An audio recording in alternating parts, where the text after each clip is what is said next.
with that, I will get started here. I also want to share this publication, Farming with Soil Life. It's linked to in that e-packet of resources, but it's something new that our staff at Xerces have authored and created recently. It's really the foundational handbook for this current project we're talking about, the invertebrates that live in the soil. It's 130 pages, covers 70 different invertebrate groups. So again, if you want to get more in depth and see even more pictures than we're able to cover in this morning's session, then I encourage you to visit our website and visit or check out that PDF. We also have longer 4-hour short courses of this same topic that we're offering at no cost throughout 2021. We have one on Wednesday. Is the next one, and you can always find that information on our events page. And real simply, if you have any questions or other ideas or feedback, you can reach me at soils@xerces.org. Just kind of a quick overview of how the content will go today. Some kind of basics. We'll really spend a lot of time on these soil animal profiles, and then I'll also talk about how you can look for and find and identify these soil invertebrates, different types of land management practices you can do to help support them, and a few case studies, and then some more resources. So first, just as a refresher, invertebrates are the groups of animals that don't have a backbone. Some are entirely soft-bodied, like slugs, and some have exoskeletons or shells. They're an extremely diverse group. About 70% of all described species are invertebrates. And then of all the invertebrates, 95% of all animal species are invertebrates. So if you look at this pie graph here, these are all the animals that have been described by biologists, and the green sections, amphibians, mammals, reptiles, birds, and fish, those are the vertebrate groups, and then everything else in this pie chart are invertebrates. And then you can see that insects are the largest group by far within invertebrates. And of all these insects, only about 2% of them are really to be considered potential pests that cause economic damage to human interest or activity. The great majority of these insects and invertebrate groups are really important to our life on the planet, as well as the life of all the other animals and plants that are here. So really the fate of the world's insects is inseparable from our own. They're involved in maintaining and building soil health and regulating pests. They have a lot of different ecological functions that includes crop pollination. We'll talk a little bit more about how soil invertebrates are important in nutrient cycling and decomposition of organic matter, and making those nutrients available to plants to grow. Many insects eat other insects, so they help manage those pest populations. They turn plants into food for other animals. So this eastern bluebird pictured here with a caterpillar has collected that caterpillar, which has fed on leaves, and is taking that back to its nest to feed its chicks. And also, of course, insects in all the pollination services that they provide, they are helping to turn plants into food for humans, like the tomatoes that probably many of us have in our gardens right now. And then, of course, the pollination that bees, flies, and other pollinators perform is really critical to helping plants reproduce. Yet so many invertebrate groups are in decline, which means the number of individuals or the number of species are decreasing. This is a telling study published in 2017 that the biomass of insects in nature reserves in Germany decreased by 76% over this 30-year time period. And that was in nature reserves, where you'd expect there to be the least amount of decline. Pollinators, yes. Can I interrupt for just a second? On My computer, it's cut, your slideshow is cut off on the side, and it seems to be for Stephanie as well. Would you mind trying to Should I close out reshare? and then open it again? Thanks for letting me know that. Yeah, it's just on the left-hand side.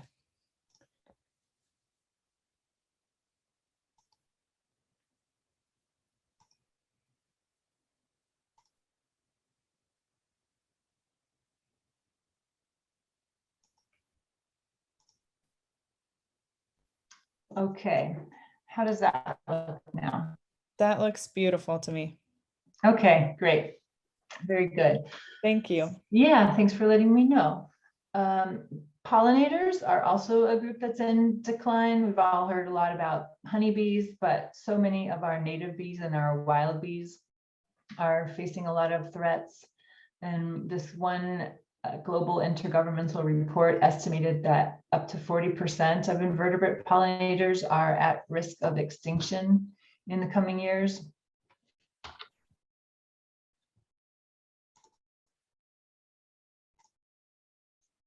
And it's not only bees and butterflies and those types of pollinators, but also predators, the natural enemies, such as this tiger beetle, which is a species of the eastern US pictured here. Approximately a third of tiger beetle species in the US are sufficiently rare to be considered threatened or endangered. And these three slides I've shown: the firefly, a bumblebee, and now a tiger beetle.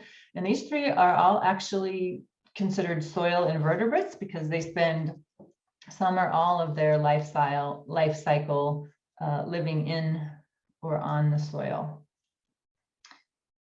But what about soil invertebrates in decline?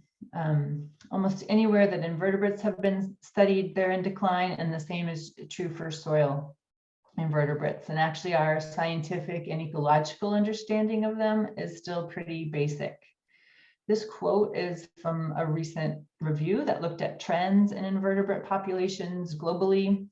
And the authors said that soil invertebrates and soil-dwelling larval stages of flying insects, which represent a major biodiversity pool in terrestrial ecosystems, have been woefully neglected in many biodiversity databases and assessments, as well as in conservation actions and policies. And given that a major fraction of invertebrates lives below the ground, and considering their significant functional role, biodiversity monitoring urgently needs to include soil organisms and functions. So as we're going to see, there's so much diversity, and we know some about it, but there's so much more to learn and understand. It's hard to observe these animals. They're underground, and you need to dig for them or expose them. So we hope that with this curriculum and today's session, we're able to give you a good introduction into starting to consider and be familiar with these invertebrates a bit more. This slide is an overview of the main causes of all those different types of decline that are being observed. So habitat loss, how we can counteract that is through conserving and creating habitat. Pesticides are another factor responsible for invertebrate decline, and we can counteract that by reducing our reliance on pesticides, on chemical pesticides, and instead use things like integrated pest management.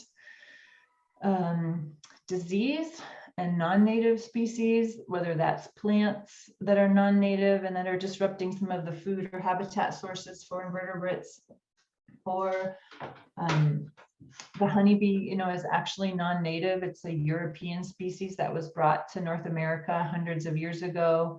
And honeybees are really amazing, but one of the downsides of them is that they can spread disease to wild populations of bees. So reducing the use of managed pollinator species can be one way to counteract that threat to wild pollinators.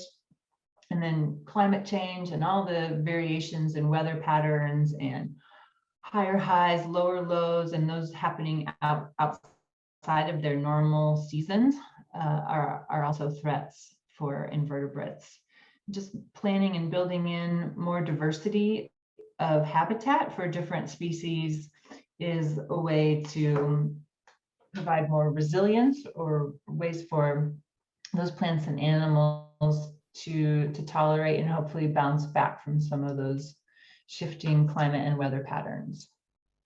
A bit then into soil. The more I learn and think about soil, it's really magnificent from a perspective of human utility. There's several main functions that we think of when it comes to soil. It's a medium for plant growth and it's habitat for wildlife. Soil really regulates our water supply and it filters and cleans our water supply. Soil is where the recycling and storage of organic matter happens. And then also wherever we are on Earth, if we're on roads or buildings or other paved structures, that still has soil beneath us. So it's really everywhere in our lives. The way that soil scientists think of soil or characterize and classify it can be thought of in some different categories, like physical traits such as texture, aggregate stability, and density. Some chemical characteristics are the pH, something called cation exchange capacity, which is related to fertility, and then also just the nutrients or the fertility in soil. Biological aspects such as respiration, that really measures microbial activity. And you can use that also you can use some genetic testing to look at microbial diversity and abundance. And then things like color or age are used to classify soils. And there's an actual taxonomic hierarchy where soil orders are one of the main groups used to define and talk about soils. And then orders are subdivided into things called series. And there, I'm just going to pause here for a moment and give everyone this open question. Again, I'll ask you to reply in the chat, but just at your farm or yard, what is the soil type? If you know the actual soil series, the name of that, you can add that in the chat. Or maybe you're familiar with what the soil texture is, which is this physical characteristic of the particles, whether they're the size and quality of sand, or it's more clay or silt or loam. So I'll just allow everyone a few moments here to put in their soil type or soil series. If you know that, I see a few answers so far are clay. So please feel free to keep adding that in the chat. And as we go on here, this is a great diagram that really synthesizes and summarizes the basics of soil health. So soil health can be defined as the continued capacity of the soil to function as a vital living ecosystem that sustains plants, animals, and humans. On the right-hand side of this graphic, those two quadrants are really focused on protecting the soil. So minimizing disturbance, whether we're reducing the amount of tillage that disturbs the soil or chemical disturbance in the form of herbicides or pesticides. And then maximizing soil cover, again, that can be done by leaving more crop residue in place, or even by using perennial cover or cover crops or relay cropping. And then the left-hand side of this graphic talks about principles that really feed the life in soil. And those are to maximize continuous living roots and then also to maximize biodiversity. And that takes the form of both plant diversity as well as animal diversity, such as integrating livestock, as shown in the photo there. And this takes us then to our focus for today, that soil is full of life, from the tiniest microbes like bacteria, fungi, and protists, and then increasing in size to what are called mesoinvertebrates and then macroinvertebrates. Of course, soil is a place where land plants and their roots and also vertebrate animals live. But our focus today will be on those invertebrates. Another example of how soil is full of life is this estimate that 1 teaspoon of soil contains more living organisms than there are people in the world. 1 teaspoon of soil contains more living organisms than there are people in the world. This is an estimate of about 1 billion bacteria, several thousand protozoans, many nematodes, and lots of fungal filaments, plus other small animals.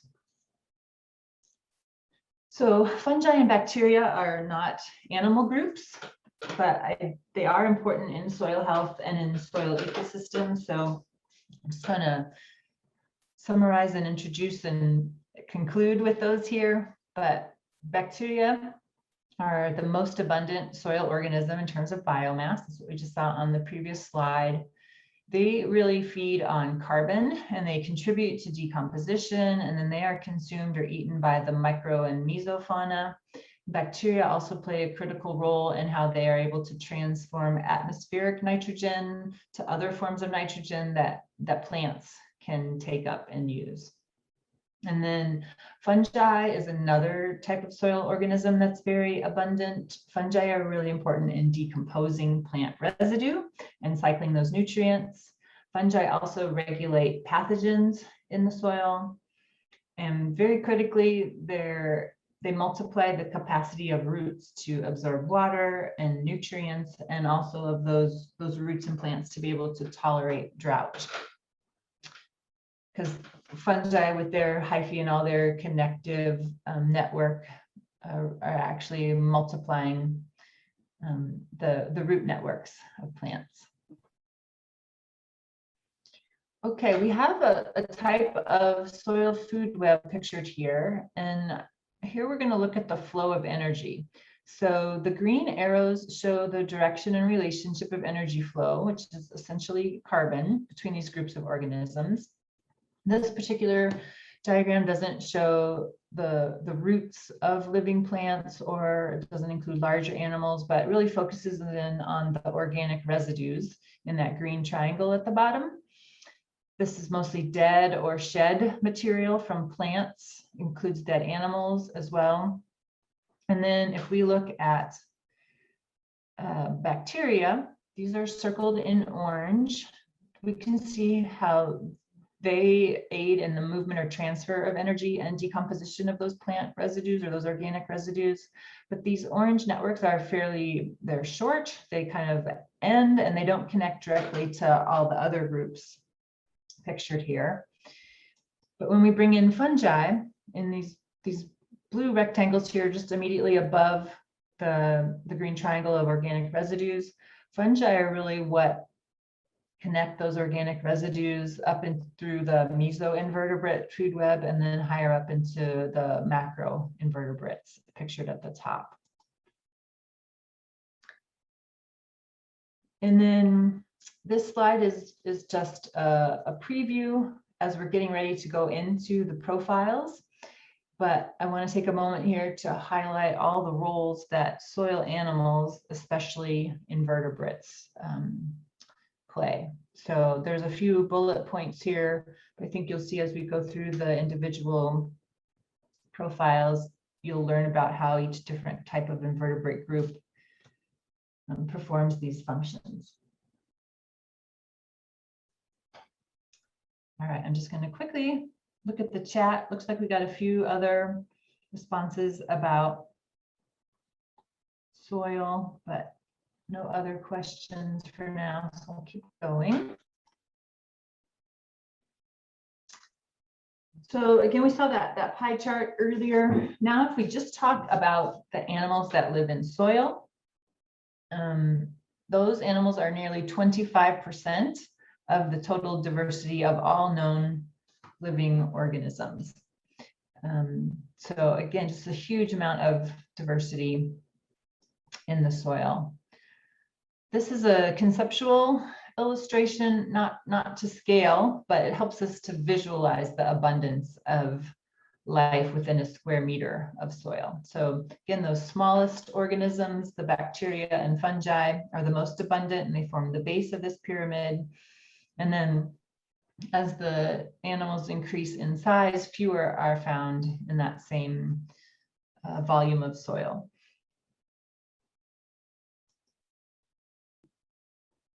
So here's a bit of a focus on some of these roles.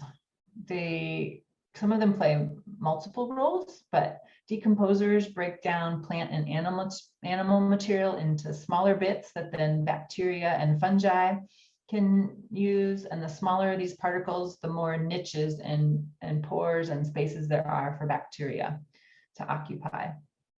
So for example, the population of bacteria in a soil sample can increase significantly after a soil animal has processed that organic residue.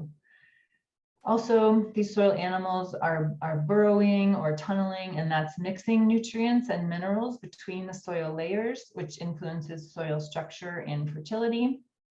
And this also has the effect of carrying air and water into deeper layers in the soil, helping to aerate and hydrate the soil and the animals and roots living there. And some of these animal channels are used by roots as well to be a place where they can grow more easily. And then I think this is echoing what was said before, but again, all this tunneling and moving around by the soil invertebrates and organisms is mixing nutrients and minerals between soil layers, influencing soil structure and fertility. And then again, they're helping to hydrate and aerate the soil in that process.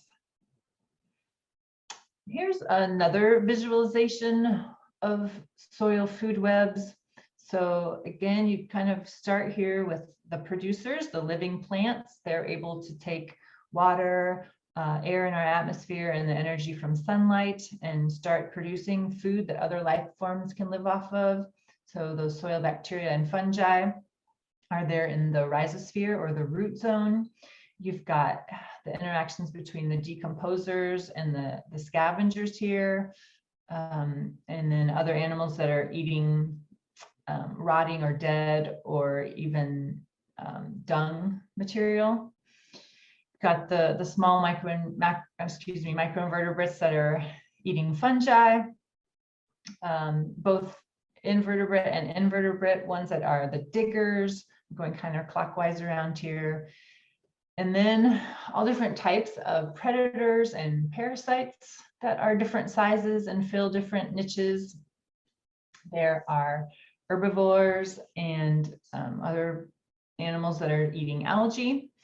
And then kind of everybody dies at some point, but then is recycled and brought back into that food web. Starting with protozoa, the smallest organisms, kind of in this group of microfauna, they're less than 1 millimeter in size and best viewed with a microscope.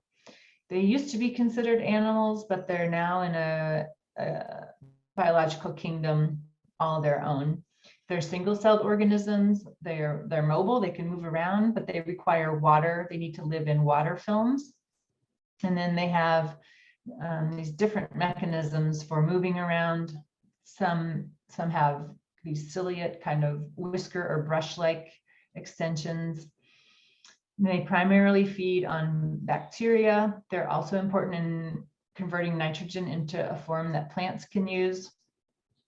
And they're mostly in the upper few centimeters or inches of soil, but some can be as deep as many hundreds of meters down if you've got soil that deep.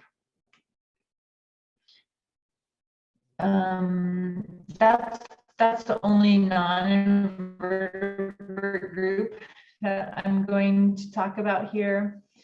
The great majority of soil invertebrates are, soil animals are invertebrates. So here's just an overview of some of those. So rotifers are in the animal kingdom and considered invertebrates. They also live in water films and are best viewed with a microscope. And they have this crown of cilia, kind of, they can spin and turn and create a vortex that they use to draw in their food in that water film. And they're just really everywhere. Anywhere that there's a bit of moisture, whether that's the soil or leaf litter or where moss is, everywhere is there are rotifers. When water dries up, they can form cysts, and they have then sort of this resting stage that allows them to survive dry conditions. Tardigrades are also pretty small. You need a microscope to view them. They live in the water films as well. And likewise, they can enter a state of suspended animation. It's called cryptobiosis when that water dries up and their metabolism really slows down. And in some cases, they can live for decades, if not hundreds or thousands of years in this suspended state of animation. And they're also amazingly resistant to temperature extremes and to radiation. They're one of the few animals that have been taken on expeditions out into outer space, and they've survived like 10 days of airless conditions of animals. Nematodes. Hey, Stephanie. So nematodes are among the most numerous habitats, whether it's soil, water films, or Hey, Stephanie. I know you had said earlier today you had some audio issues. They're definitely creeping up again on you now. Oh, shoot. Okay. Let me switch over to the phone then. I'm sorry about that. No, we all understand completely. Okay. Let's just enjoy reading about nematodes here for a moment then, while I get hooked up.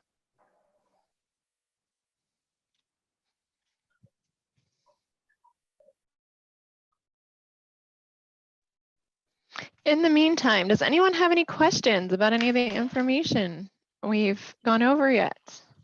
So much good stuff here. So much life in the soil. It's pretty amazing.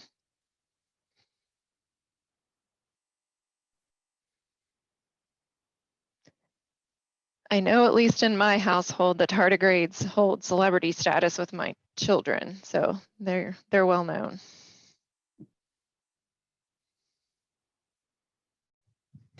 Yeah, we call them teddy bears or soil bears at our place. Yeah.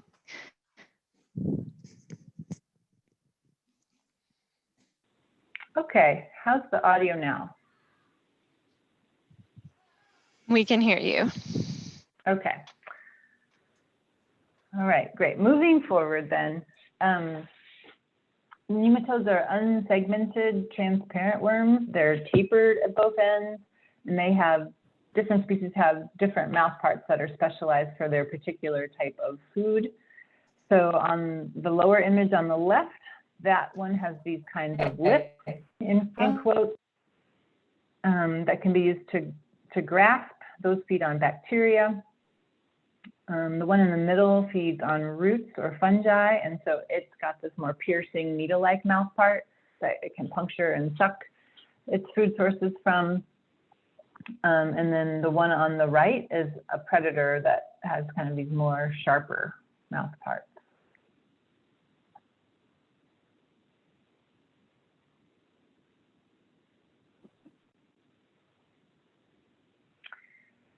They develop from 4 stages before they become an adult. Some have short life cycles and can reproduce quickly. Others live a lot longer and reproduce more slowly. They can also kind of go into this suspended animation of cryptobiosis to survive poor environmental conditions. They can live very deep in the soil or the Earth's crust. And in some species, they're particularly harmful pests to corn, soybeans, rice, and citrus. There's also this unique or kind of interesting relationship here. The lower figure shows how some fungi can actually trap and catch nematodes in this type of ring. And so some of these fungi are used as biological control agents of those plant parasitic nematodes.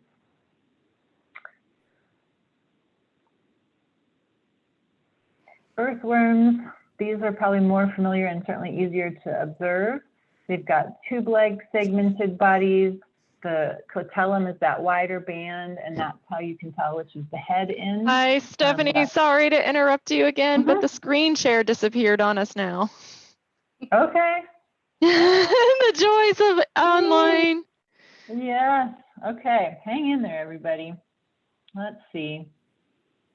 To those who may be blessed with some high speed, us with the rural internet suffer some unique challenges sometimes on these Zoom calls. If it wasn't actually Monday, we'd actually have to say it feels like a Monday, but it is. Okay, is it back now? Yes. Okay. Okay, earthworms. So they burrow in soil, they consume leaf litter and the soil itself. They are important for improving porosity in soil, which increases water infiltration, and they're also important for transforming nutrients. And they can move an incredible amount of soil. But about 1/3 of the worms in the US are introduced species. Here, at least in most of Indiana that had glaciers at one point in our geologic history, those glaciers wiped out any native earthworms that we had. And so most of the ones that live here now are introduced species. They're sometimes beneficial in certain settings, but they can be detrimental in other places, especially in our forests, where they actually accelerate the decomposition of leaf litter.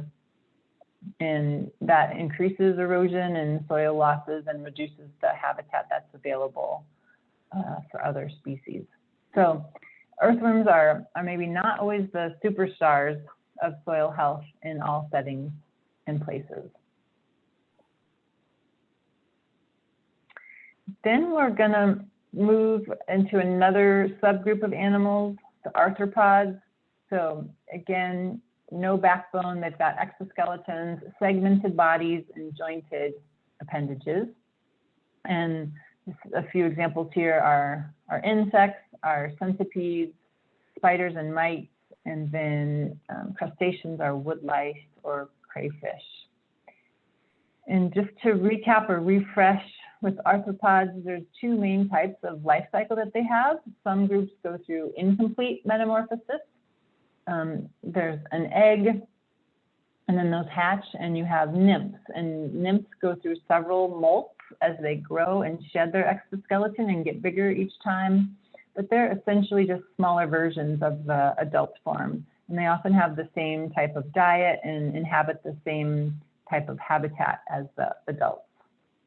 Whereas on the right, we're showing a lady beetle here as an example of an insect group that goes through complete metamorphosis. So there's an egg stage which hatches, and then there's a larval stage.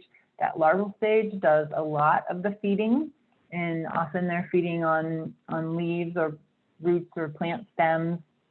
And then they pupate, and then that pupa undergoes its final metamorphosis, and the adult emerges, which often has a very different type of diet than that larval stage. So that's a really helpful adaptation that helps separate what the young are eating with what the adults are eating, so they're not competing with one another for food sources. So to talk a little bit about mites, they have 8 legs, so they're not an insect, but they are an arthropod group. They're pretty small, but you can see them with the naked eye, and they have pear-shaped bodies. And they're really important in our soil systems because they're wonderful at decomposing. They break down organic matter into those smaller pieces that bacteria can use. And sometimes, just because they're so small, you'll see them actually attached to other insects. And there are some mites that are kind of pests to those insects, or they're parasites or causing damage to them, but many of them are not. They just are hitching a ride on other insects. We have this group called the springtails or collembola, and they're fairly small, but you can see them, especially if you get them around a background where they've got a little more contrast to them. And that name springtail comes from the way that they get around and can propel themselves. They've got this structure. If you look at the lower center image there, the arrows indicating this furcula, and that's kind of this little lever that then they can use to catapult themselves and spring around. And they're also really important in soil communities in their role in decomposition, breaking down plant and fungi material, and some springtails are predators as well. Wood life, or the sow bugs or pill bugs, are the one group of crustaceans that we're talking about here. So they're more closely related to crabs than they are to insects, but they can lose a lot of moisture through their cuticle. That is what the name for their hard outer covering is. And because of that, they are kind of really tied to moist places and moist soil. Again, they're primarily decomposers. They're chewing and breaking down fresh debris, as well as older detritus. And they have a microbiome in their digestive system as well. They've got bacteria living inside of them that help to break down a lot of this woody plant material. And they live for about 2 years as an individual, and they actually have some maternal behavior where the mothers can feed their young through some nutritious secretions for a part of their young life. Okay, with that, we're transitioning into the macrofauna. So these are the larger of, I mean, they're still small relative to vertebrates, but these are our larger invertebrate groups. If we talk about millipedes, they've got elongated bodies with 2 legs per body segment. No millipede actually has 1,000 of these legs or feet, which is what the name millipede literally translates to, but there is one millipede that has 750 or so legs, so getting close to that number. They have chewing mouth parts and then are also really important in decomposing and breaking down a lot of the leaf litter in the fall. And they also dig a lot and create tunnels. The females often will guard their nest after they've laid eggs, and some of these species can have a lifespan of up to 11 years. Similar but different are centipedes. They're more flattened than millipedes are, and they just have 1 pair of legs per body segment. And the first pair are modified into these pincer-like mouth parts that can inject venom into prey. So whereas the millipedes are really decomposers and they're eating organic residues, the centipedes are primarily predators, eating things like earthworms, arthropods, and if it's a large enough centipede, they can even eat small reptiles or mammals. They're fast, they're excellent hunters. Most of them are more active at night. And like with the millipedes, the females will guard their nest after they've laid eggs and before the eggs hatch. Spiders are another really important group of predators. They have 8 legs and 2 body regions. They have multiple eyes. They're predatory, both the nymphs, so those younger individuals, as well as the adults. And some of them will hunt, like the jumping spider or the wolf spider or the ground spiders. Shown here, they'll chase down their prey in the leaf litter or the upper layers of the soil. And other types of spiders, of course, get their food by spinning webs. This is a web spinner web in the lower center there. Those are built directly on the soil surface where they can trap or ambush prey. So spiders are really important in conservation biocontrol, and you need some permanent habitat they're too sensitive to really live in an ag field. They're sensitive to the disturbance that comes with a lot of our cropping practices. But if you've got a fence row or a permanent habitat planting nearby, then spiders can live there and move in and out into the crop field and perform that biocontrol. I'm just gonna, some of these have 2 slides, I'll go through them a little more quickly. So we've got just another open question here to give you an opportunity to share in the chat how you have, or maybe haven't yet, thought or wondered about soil invertebrates before today. And if you have, could you share what got you interested in or what you'd like to learn more about soil invertebrates? So please feel free to add that in the chat as well.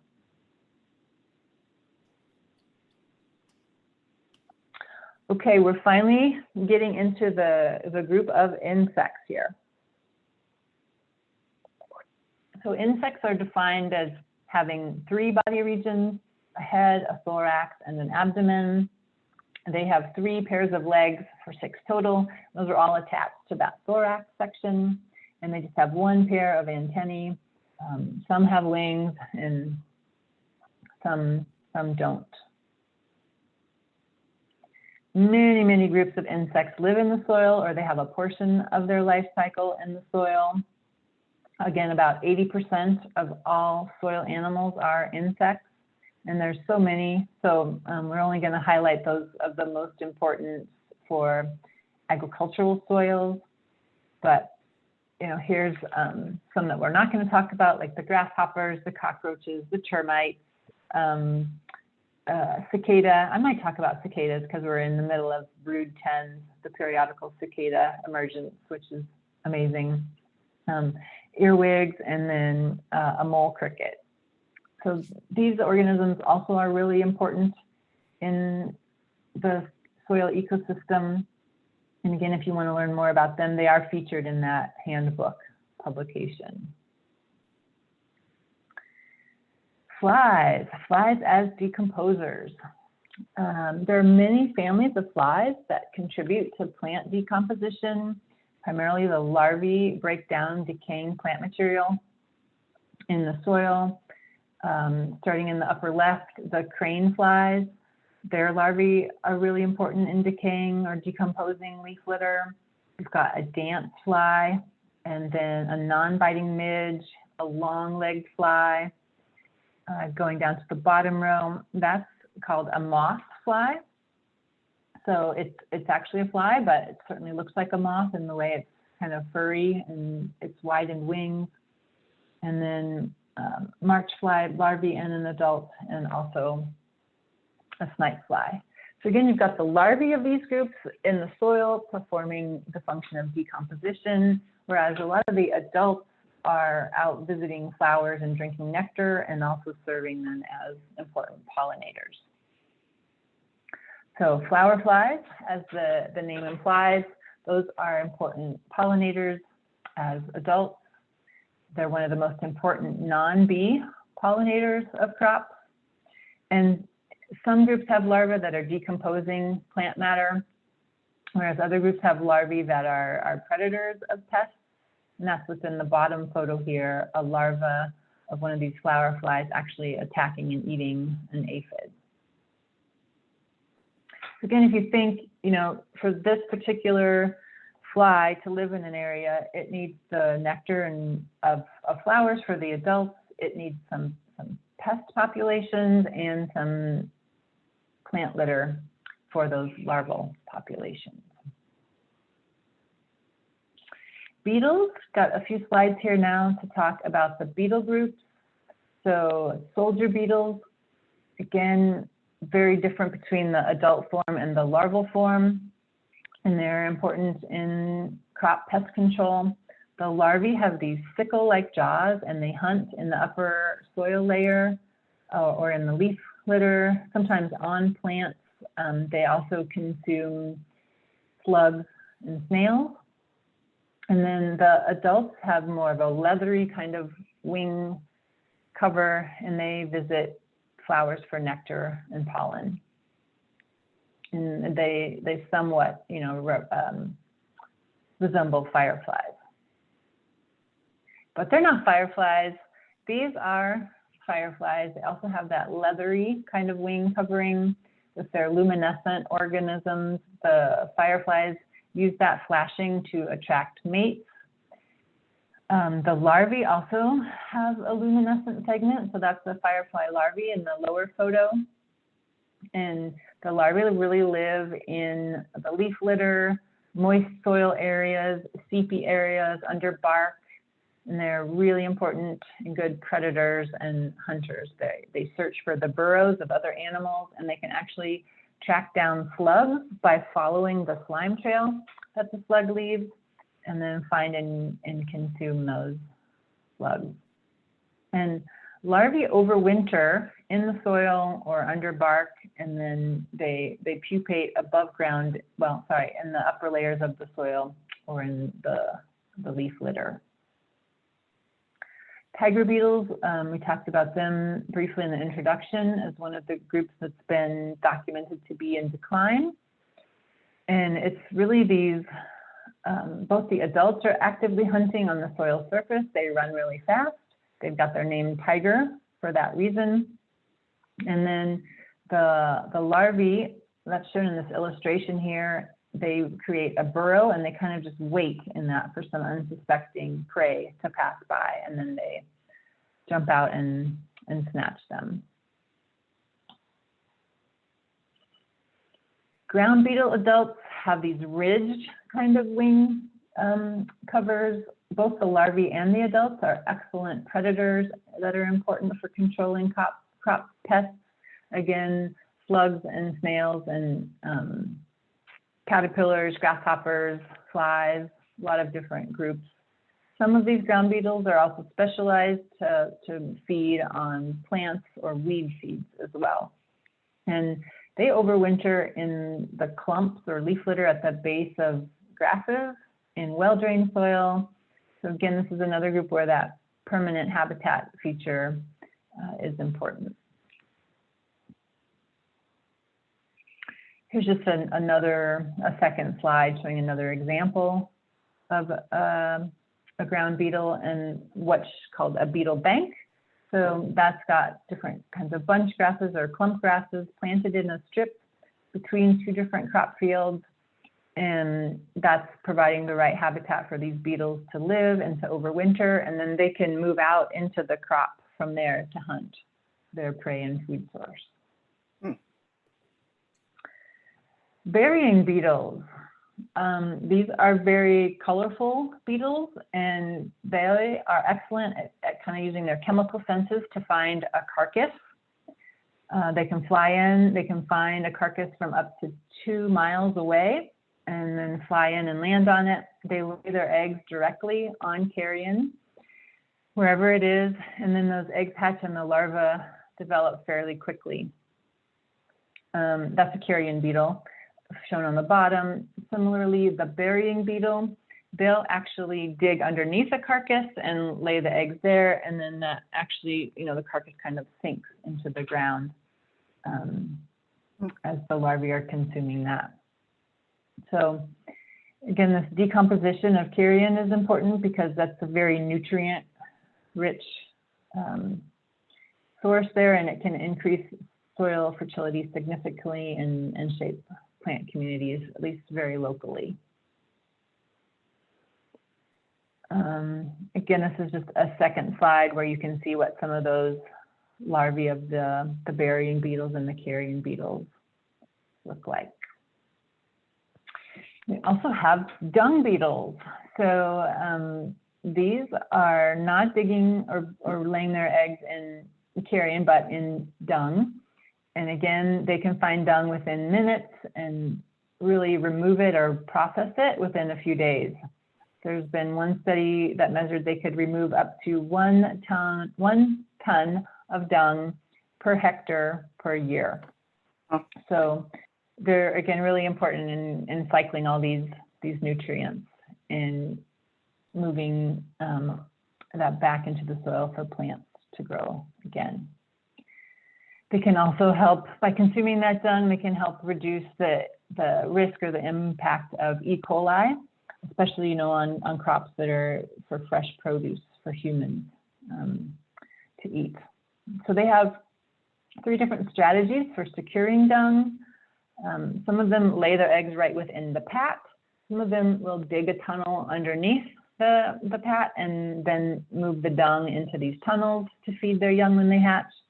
And then others will actually take a smaller piece of dung and roll it into a ball and then move that ball to their nest. If you do have livestock, you know, you're likely treating them with a type of anti-parasite drug or pesticide, and this can transfer in their dung and then affect these beetles as well by suppressing or killing them. So one study by Losi et al. Found that dung beetles on organic farms were more abundant and then therefore better at suppressing harmful outbreaks of E. coli on the crop fields. Ants. So again, to recognize ants, they have a constricted waist like a bee or a wasp, but they also have these 2 lobes on their waist that makes them a bit different. At some points in their reproductive cycle, they'll also have wings, but for the most part, where we live here, they're wingless. They live in large colonies and build extensive nests, and they're really these kind of soil engineers or ecosystem engineers, moving a lot of soil. They also are important as predators and decomposers and seed dispersers. Ground nesting bees. So I mentioned that the honeybee is a non-native bee here in North America. We have actually nearly 4,000 different native bee species across the continent, and around 70% of those species of native bees nest in the ground. So those nests could be shallow or deep, maybe up to like a meter or more. And here's a cutaway showing what those nests look like. Most of the females are solitary and they'll excavate and provision a nest on their own. They gather pollen and nectar and form it into this ball, which is kind of commonly known as bee bread. And then they lay an egg on that, the egg hatches, and that little bee larvae has its food right there in its nest chamber that it can feed upon. So, you know, not only are the pollen and nectar sources important for these bee species, but appropriate sites for nesting is also important. So it's good to have the soil covered, but it's also good to have some areas where there's a bit of bare or partially bare soil exposed. And these little orange circles are showing where some of those nest holes are. This is here in Warren County where I live. There's a wooded area and Pine Creek is off to the right in that upper photo. And then this was kind of a disturbed area where a seed mix had been planted. But when I was out there about a month ago, there were just all kinds of these little metallic bees flying in and out of their nests there. I wouldn't have noticed the nests otherwise, except for there was so much bee activity there. There are also a lot of predatory wasp species which nest in the ground. So they also have a constricted waist. And in contrast to bees, they're often not hairy. Bees are hairy because it really helps them collect pollen from flowers and attach it to those hairs on their body and carry it back to their nest where they're feeding the pollen to their young. Wasps, on the other hand, most wasps, the larvae are carnivores. They're being fed some other type of insect food usually that their mother brings back to the nest. So the mothers are predatory, they're hunting other insects that they feed to their young, and they're not hairy because they're not carrying pollen back. But then they themselves are feeding on the nectar of flowers. So they're both important pollinators as adults, important predators as kind of an adult larva combination. And then I do want to mention that some of these invertebrate groups that live in the soil are pests from our human perspective. Scarab beetle grubs, wireworms, other soil-dwelling caterpillars like the cutworms, and then the adult forms, the moths. Some of them are herbivores or decomposers. Some are the crop pests or ornamental plant pests, and they're feeding on roots or the young shoots and decaying plants, and wood. And wood. And again, you know, they've got some benefit that they are digging and burrowing and moving soil around that way. Snails and slugs. So these are some of our soft-bodied invertebrates. They've got 1 or 2 pairs of retractable tentacles, this strong muscular foot that's coated with mucus, and these rasping or grinding mouth parts. And then snails have a calcium-based shell that also helps to protect them. Around 20% of snail and slug species are considered crop pests, but if we have habitat and management practices that will favor ground beetles or fireflies, rope beetles and soldier beetles, and those animals are all important predators of slugs and snails and help keep them in check. I said I would mention brood 10, our periodical cicadas, which are emerging this summer here in Indiana and other states in the east.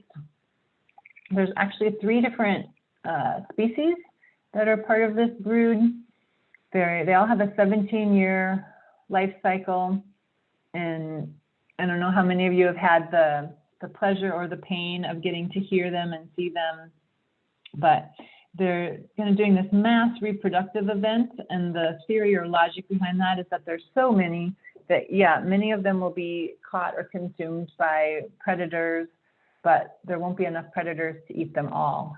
And so those that escape predation will successfully be able to mate and produce the next generation, which are going to emerge in 17 years from now. Our future brood 10. So I think that wraps up the profiles.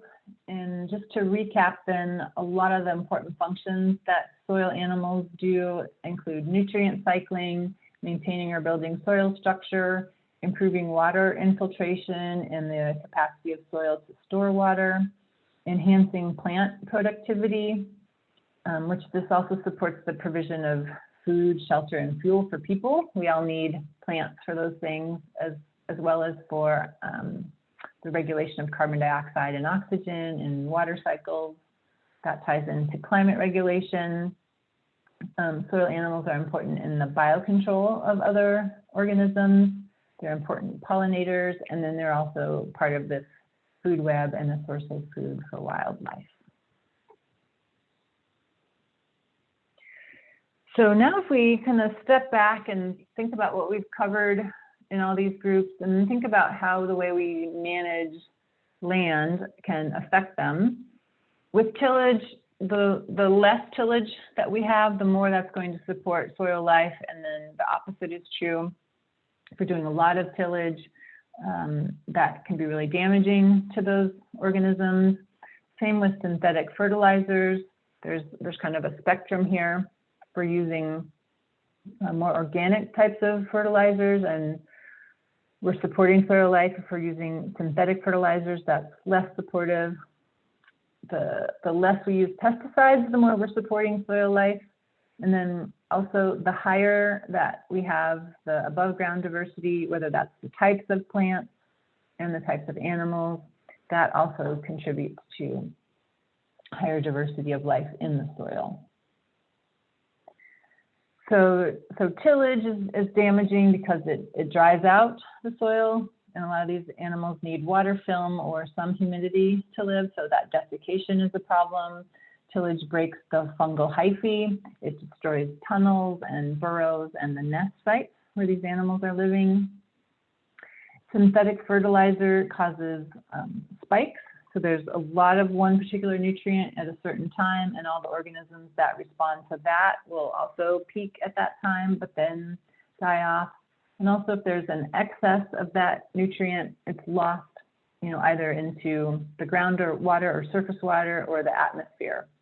And so that causes a contamination problem elsewhere. And then it's also just an economic loss.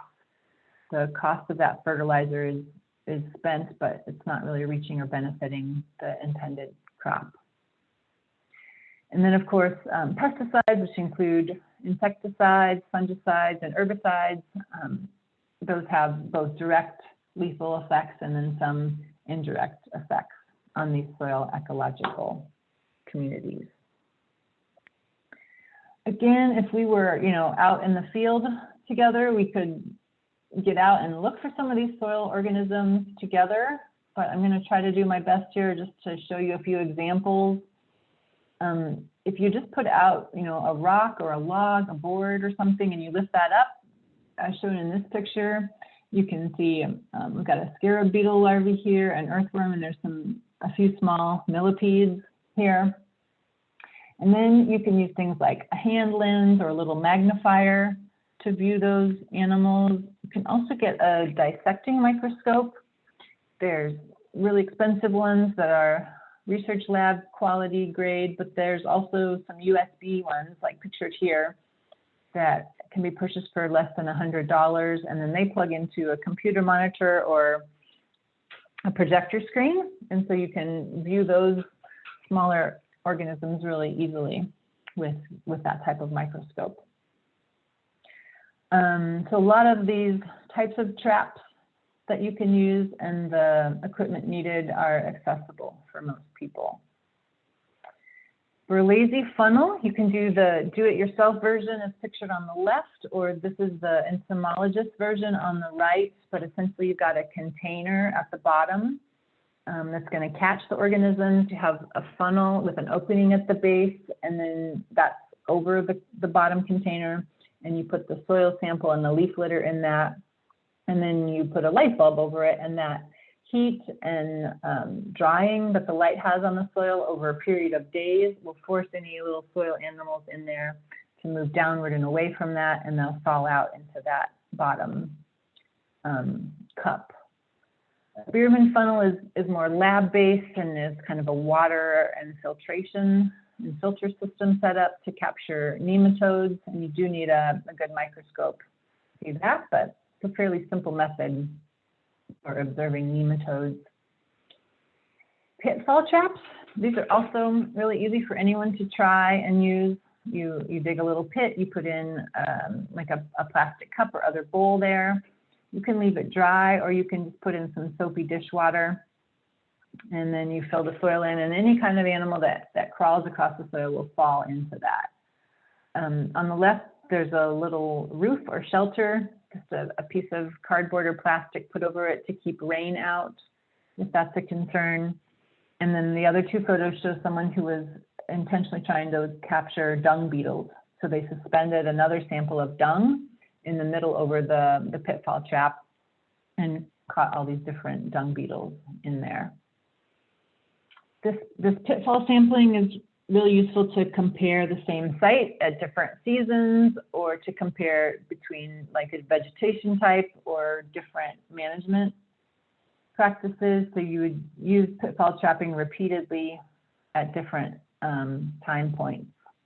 And one of the things in this resource packet is the soil scouting guide. It's just a front page and a back page, and we'll walk you through how to use a pitfall trap. And here's an example that I did near my home late last summer. One was in the cornfield. I also put a trap out in this perennial grass roadside. And then the third trap I put out in this diverse flowering perennial pasture. And I left those out overnight and checked them in the morning. In the one in the cornfield, I caught springtails and a few ants. In the roadside, I caught a few crickets, and then in the pasture, I caught more crickets.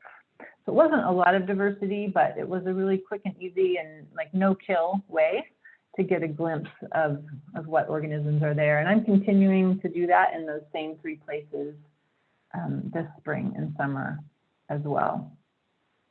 This sheet has a place where you can record your observations, and it's really focused on some of these main predators like ground beetles, ground dwelling spiders, and tiger beetles. And again, those are listed on that sheet, because if we go back to this food web, there's springtails in that blue box.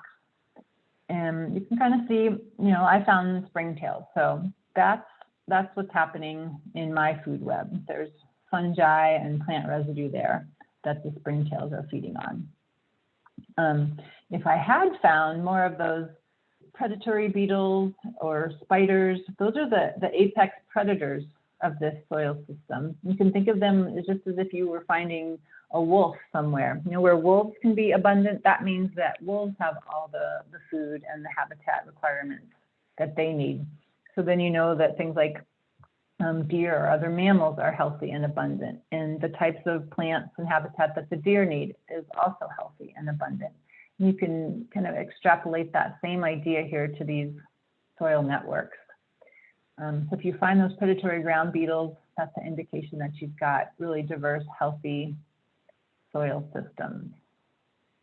I'm going to go through this last little part real quickly here, but again, there are many practices available through the Natural Resource Conservation Service. You can access these through your county office and talk to your providers there about these different practices that you can implement on your land that help benefit soil invertebrates, as well as provide a lot of other benefits, and there's some cost share often that are associated with these.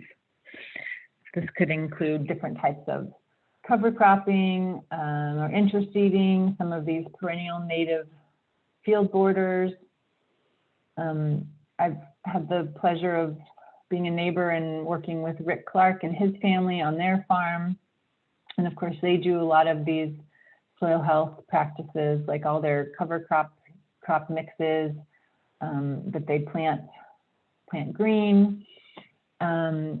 This is an example from my own house here. The people who lived here before me had put down this landscaping fabric, and I'm peeling that away in the flower beds near my foundation, and it's just this hard rock-like material there. It's really not living soil at all. It's been deprived of roots, and roots are really where all this life starts.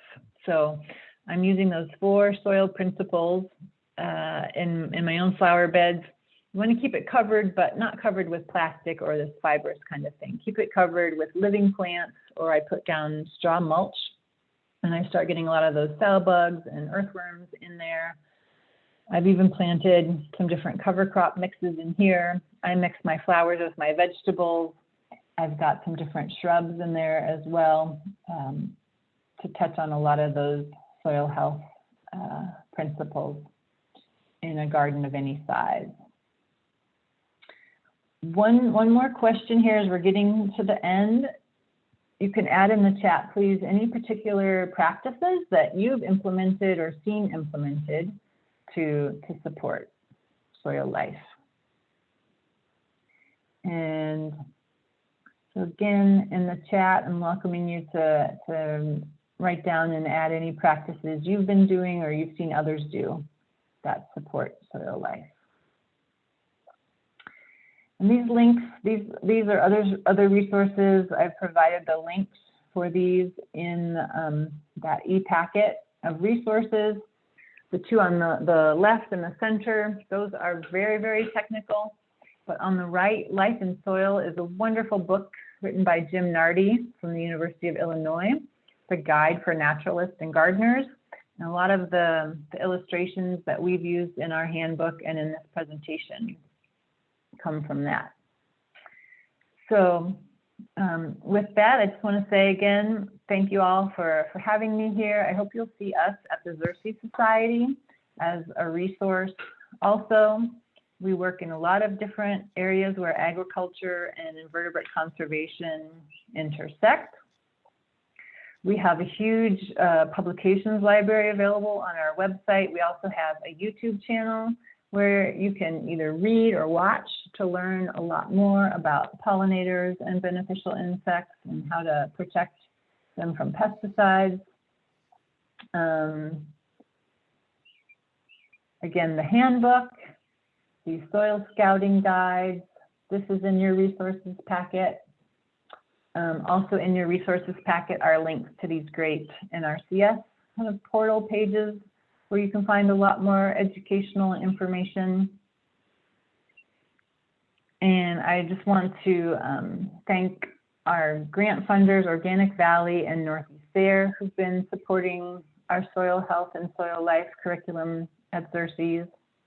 And also all of our Xerces members. We're a donor-supported nonprofit, so our work is really dependent on our members. And then I'll just end with this quote from the 1914 yearbook from the Department of Agriculture that says, "The soils of our yards, gardens, and fields swarm with thousands of kinds of minute animals and plants, of which we know little or nothing, and we depend on the soil for our very existence, yet the soil we daily tread underfoot is almost a veritable terra incognita." There's a lot more to observe and understand and learn about what lives in our soil. So I hope that our time together today has helped inspire you and get you a little bit more comfortable with what's living in your soil. Okay, that ends the presentation. We've got a few minutes here, so I'll just hang back for Bree for whatever we want to do next. Yes, so thank you so much, Stephanie. Once again, so much great information. So glad to see everything in our soil beneath our feet. And I do love this final quote that you included here. So I'm working my way back through the questions. It is about 4 minutes to 1. We're gonna probably go a little over. It just depends on the discussion moving forward, but we appreciate everyone hanging in there. There was some great discussion earlier about mosquitoes and control within the yard and different options to use. So I appreciate everyone who participated in that. I don't think we have any outstanding questions there other than some things that those of us have seen about, having buckets that have the mosquito dunks or bits in there to basically lure them, but make sure breeding's not successful. So definitely some questions there.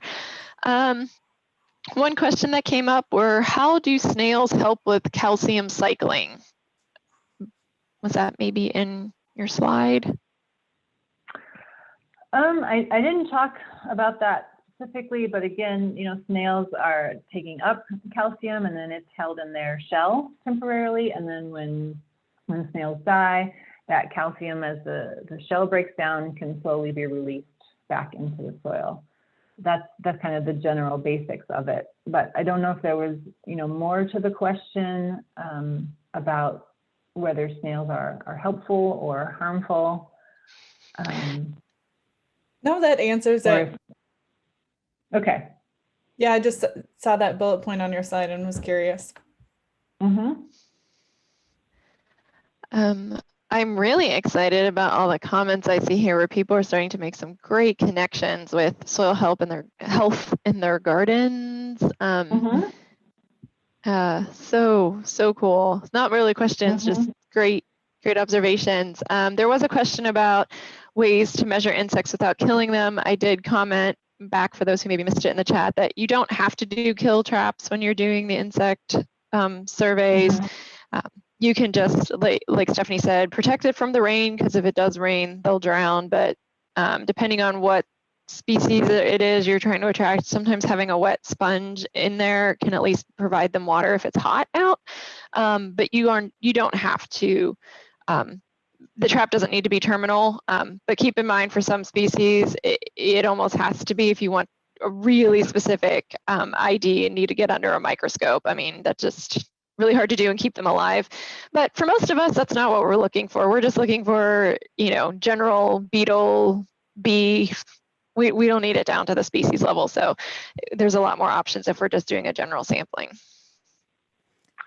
Yeah, and if you do have a sample or a site where you're going to get a lot of those predatory beetles, if you don't have that killing solution in there, they'll be eating anything else you've caught in the meantime. Also true. You got to either be quick if you're going to just leave it dry and do no kill so you can see, you know, some of the other animals you might have caught in there as well. But yeah, that's just like another thing to consider when you're doing that pitfall trapping. And as someone who has done that for small mammals and reptiles, one, that is true for them as well, but you can also, depending on how big the insect trap is, you'll also catch small mammals and reptiles, which will also eat your insects. Also, part of the system. Yeah. And they may escape, so you might not know they eat them either, which is the other part of that. In a terminal pitfall trap, Bree, we actually unfortunately had a mouse in there one time as well. So that's kind of gross. I think I'm just looking through the chat, kind of skimming through there too. Yeah, thank you everyone for the questions, the comments, and for providing information to each other there. I think the whole thing with leaving leaves or things, if you need to move them away from your house or your flower beds, you can. Just move them to a farther location. Like, don't burn them or destroy them entirely, but use those leaves or dead stems and things as a resource and a habitat place for animals. Put it, you know, against the back fence or farther away from your house. That can be a compromise from kind of taking all of that residue away, but still let you keep it away from your house or flower beds.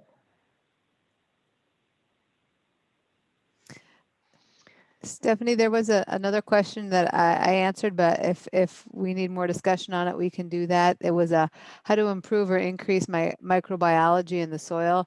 And I kind of just hit on the soil health principles again.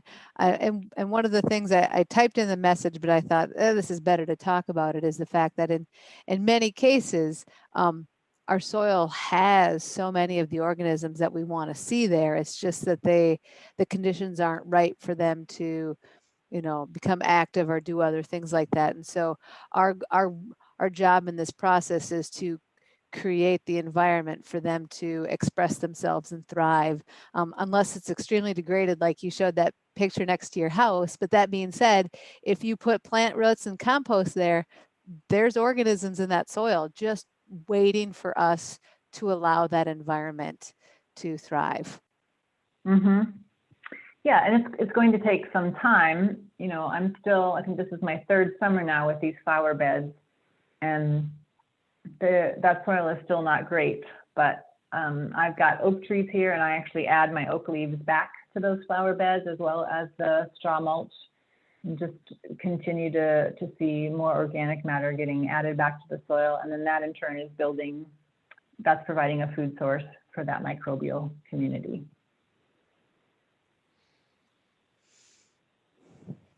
Stephanie mentioned the use of oak leaves. I do want to caution those who have a lot of walnuts in their yard. If you're like me, don't use the walnut leaves or walnuts. They actually have chemicals in them to prevent plants from growing, which is their own defense to let them to, you know, maximize their own growth. They're essentially creating their own herbicide in a way. So just be cautious, because we have heard stories of people's tomato plants not doing as well, and it's often after it's been mulched with something walnut based. So be careful and know your trees.